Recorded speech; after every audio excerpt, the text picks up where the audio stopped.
Good morning, people of the internet. You're listening to Debi Radio 79.5 FM, a podcast where we discuss the movie Grosse Pointe Blank 1 minute at a time. I am your co-host, Hugh David. And I'm your other co-host, Dev. And on today's show, we are going to be looking at minute 88, commencing with a body being launched off of a balcony. Joining us on today's show, we have newcomers to this film, but not newcomers to Dev's life, Graham Smith and Richard Cottrell. Welcome, gentlemen. Right. Hello. Like, that's one way of phrasing that we've known him for long enough. I mean, long enough sounds kind of final. Yeah, Dev, when we're done recording this run, we'll never speak to you or hear from you again. Bye. Yeah, there's no reunions here, right? This is it. This is the reunion. We've seen what happens at these reunions that Dev wants to be part of. We're not getting involved.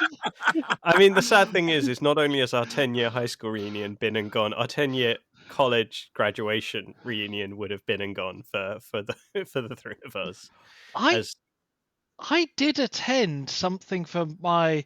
Because we know each other from Durham. Yeah. Right, I was wondering about university, and I did attend something for John's as a reunion because St John's College was my college. Right, but that might have just been a 5-year because it definitely wasn't. Yeah, I think it was only a 5-year reunion. I mean, a 10-year. If it was about 4 years ago, it would have been a 10-year reunion because it's stop making us feel old. Hugh's just sat here going, "You young bastards." I'm actually trying to work out if a friend I've made since then here, when I met her here in Wickham, was at uni with you guys or was a couple of years after you guys. That's what I'm trying to work out because I know that she was at Durham at the same time as British comedian Nish Kumar. They were in the same year group, if not in the same college. But I was trying to work out if Nish was just after you guys or just before, and I can't remember the years. I think he was after because she's a journo and writer as well. No, he's before. He's older than us, he's older than me. Yeah. He's 38. Yeah. He's okay. So yeah, Nish must have presumably been. Well, no, yeah. I'm assuming he didn't take a gap yet. So yeah, he probably did graduate before us. There you go. Okay, cool. He was part of Grey College. We would have ignored him anyway. Well, Grey College was across the street from me, right? I was up on the hill. You forget that. Oh, you hill boys. Yeah, Harry Potter time. It really does sound that way, doesn't it, when you actually listen to it without the context? Well, I mean, yeah, plus Durham was the place that said yes when Canterbury said no, wasn't it? Well, yeah, also true. Right. It was one of the questions during Freshers Week. It was like, "Oh, which Oxford College rejected you?" Like genuinely, that was a question. I was the one who was like, "Oh no, I was expecting Durham to reject me. I was, I wasn't even aiming that high." Yeah. Yeah, I proudly got rejected by both Oxford and Durham when I applied in 88. There you go, done and dusted. Oh, gentlemen, so from the British reunion scene to the American reunion scene. Yes. We've got a fantastic furnace scene to talk about here, right? So this moment is filled with Foley work, and I mentioned it briefly last minute, but not only do you have a fantastic sound of a body landing on what must be a massive glass bottles by the sound of it, but you then also have the most pronounced foot shuffling sounds. It is very kind of horror movie disturbing type of thing, isn't it? Like shuffle. It is bizarre, isn't it? It is, and it feels like this film has a lot of moments where certain elements of the production crew are really given a moment to kind of go hog wild, right? Like this feels like that for the Foley team. We had a few areas like with the Dr. Oatman's office where it feels like the set dressers get to go hog wild with the random stuff they're putting on his desk. I kind of like that there are these little moments where different parts of the production team get a moment to shine. And I wonder if it's common in films. I feel like it might be that there's just, these little Easter eggs, these opportunities for everyone participating to really go all out. I think that's probably quite a common thing, but it's not until you're starting to look at it in this level of granularity that you can really pick them out. So something interesting that was happening around this time, I for me at least, was well, not quite this time, more like 3-4 years earlier, was before the return, if you like, or the mainstreaming of graphic violence via other American indie crimers. There was a point, because there was always a discussion throughout the 80s in Britain. We had, video nasties, and we had edits and cuts and the BBFC, and we had television that people were concerned about. And I always found it interesting that that Doctor Who in its last couple of years under Sylvester McCoy was, well, first of all under Colin Baker and then Sylvester McCoy, was accused of getting too violent for a children's program. And when the show went on hiatus before, given that it never, at the time we thought it was never coming back, but there was always the odd discussion here and there, will it come back? And there was a lot of people who have since worked in the Doctor Who revival era, but back then when they were doing other things in television, or starting out in television, or working in fandom, the discussion was very much, well, what if it all went towards sound effects? What if you got round this issue by being clever and saying, well, we'll use audio and not visuals? And I feel like that was the sensible lesson that should have been taken from film. But in the end, television decided, post HBO, to just do what film does, right? R-rated television. And I'm not sure that's always been the best idea. I think sound is a really underrated element to media and entertainment production. It sort of feels like something that you can get away with on a lower budget as well, and is going to age better, because obviously older series, things like that, the CGI or the practical effects on some things, or the model making on some of them, doesn't always age well. And they may either have thrown a large amount of budget to get it to look good at the time, or it may have not looked that great even at the time. Whereas the sound doesn't really, obviously there are developments in sounds and things like that over the years, but to an extent it's not changed so much. Agreed. The sound is, it's the whole business of the history of the Radiophonics Workshop, isn't it? It's there's stuff from the 1960s in terms of the early Doctor Who years that sounds radical and terrifying now, because nobody would make it like that anymore. Well, I'm reminded of a classic Doctor Who monster, and I only know about this out of context, but they like this film. like this film. Yeah, this was, I think it was around the time of the Doctor Who revival, and they were talking about some of the classic Doctor Who stuff. And they decided they needed this kind of alien on screen. It was kind of alien slug monster, and they found they had this fantastic new material for it, which was bubble wrap. So it's just a member of the crew wrapped in bubble wrap, painted green. But as he moves along, it makes this horrible popping noise as the air bubbles pop as they move. But yeah, to go on, especially with horror, I think a lot of horror, the visuals can undercut what makes it scary, whereas the sound can be very visceral without you needing to show, as I say, even the cutting edge effects, which today people are like, oh yes, this is amazing. In a few years' time, we might be like, oh, this doesn't look very good. I spend a lot of time on computer games, and if you look back on, oh, this game has cutting edge graphics and we're approaching photorealism. I remember that from the first Halo game many years ago, and it's a ridiculous discussion. Whereas, as you say, the sound doesn't really age in the same way. It doesn't look dated. It doesn't sound dated, unless it's a style that they're going for. Yeah, very much so.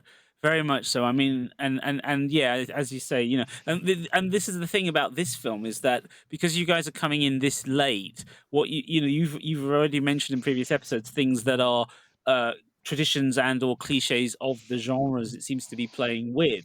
In that sense, it's not that it's timeless. It's not. It's very much of its time. But at the same time, there are certain things about it, certain things that you kind of go, yeah, that makes sense. That's what I expect.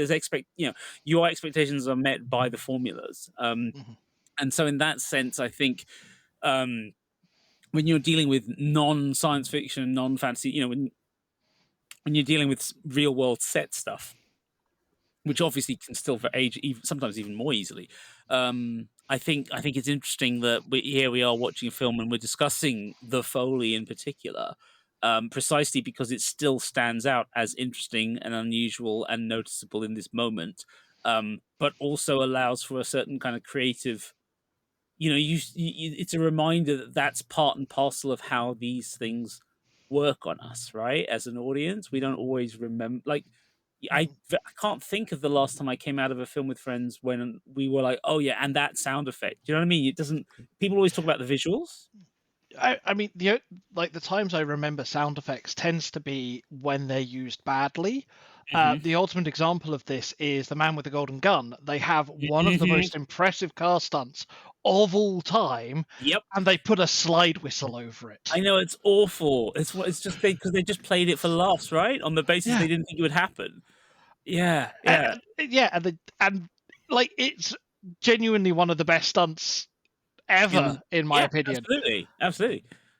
And then they go and ruin it. Yeah. I mean, Cubby Broccoli famously, said to the driver, didn't he? He said, "I don't," because everyone was like, it's not going to work." And the driver was like, "If I do it, you're going to pay me a bonus." And the guy, Cubby, was like, "Yeah, okay," thinking it wouldn't happen. And of course, the driver nailed it on the first take, and Cubby was like, "All right, there you go. There's the cash." Famously, it's such a great stunt, isn't it? Such a great stunt. But yeah, as you say, like as I say, like that sound effect's being used badly, and I think that's the thing. Like, good sound effects is like so many things in life. We only notice things when they go really bad. It's like lip syncing on so many audio things. You can tell when it's off, and when it's working perfectly, you don't notice. Yep. And whilst we're commenting on this, I think it's because we're kind of analysing it, and going back to what we said at the end of the last episode. Sorry, that sound effect right at the beginning where they hurl the body off the balcony. We have the music way down, which fits with the diegetic nature of the music coming from the reunion. And because of that, it's fairly silent to hear this body crashing to the floor. And as you say, like hitting a load of bottles or whatever it's landing on. And I think, they've set it up to let it shine. Yeah, no, that's true. And I do wonder how much of that is placement, budget. Is it that they took when they got the dailies back, they were like, "Oh, wait, you can't see what's happening. Let's use the sound effects." Who knows? It could be any of these things, but it works, and I think that's the important part. Is it works? For a very, very short moment in the film, this really crisply comes to the fore. Yeah, and there are very few parts of this film where there isn't fairly pronounced either dialogue or music, and so I think this is one of those rare moments where there's a gap left that gives Foley an opportunity to fill that space in a way, and really be prominent. Then you get the creaking and the slamming when they're opening those doors on the furnace again, just carrying on through that. All very sinister, all very horror movie-ish. One thing I will say, you said the visuals, there's not much to see, and yes, it's kind of dark and it's shadowy, but the choice to wrap the body up in a bright red banner really helps, like, keep it very visually distinct. At no point in the scene do you lose the body, which, had it just been a suited body, you would have lost, potentially. That's a really good point. It's a really good point, yeah. And then you have this giant furnace, and it's actually just seemingly like one of like 5 furnaces. There's just like this bank of them, and it's the only one that happens to be on. And I guess, right, Michigan in the winter does get horrifically cold, so I can see the need for them. But it does. I mean, for us, all 4 of us grew up in the UK. Furnaces of this nature, of this scale, are things that are purely for industrial use. It's not something you'd encounter in a school at all, as Hugh mentioned yesterday. But and so for me, like, the context that I always put this in is that Simpsons episode with the nightmare of the giant furnace in the basement kind of thing. When I think it's Bart gets left on his own or something in one of the episodes. And so it's, so much, I think for us, so much of our American context is Simpsons episodes, because that's what we were exposed to as kids, or at least for me, certainly. I mean, that shot of the furnaces, to me, reminds me more of the kind of thing you'd expect to see in a cruise ship like, the Titanic or something like that, those kind of engine rooms. Coal-fired engine, yeah. Yeah, this to my mind doesn't fit in a school setting. No, I mean, again, I'm associating it a lot more with industrial settings. That's where I'm more likely to have come across things like that. Absolutely. I mean, the HMS Warrior down at Portsmouth Docks was the first and of the steam ships like that, and that's literally. I have to organise a trip every year there for year 9, so I've just literally been there a few months ago. That's literally what, as you guys say, that's what it looks like, and that's what we associate with it here. But yeah, go to America, go to Japan. This is all very, very common within public buildings. As a kind of cheap alternative to, if you're having a problem with power or if the grid goes out. And that's the other thing. It's also about the emergency sort of sense of, the grid's out, we need to derive power from somewhere, and an easy way to get rid of things that need to be disposed of. I mean, we have in England, we have the tradition of taking things out to the tip, and just leaving it somewhere for someone else to deal with.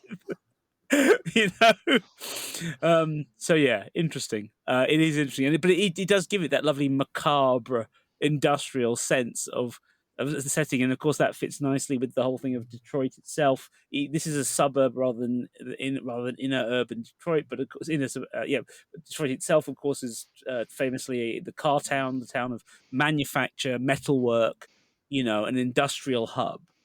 So in that sense, it kind of ties in nicely.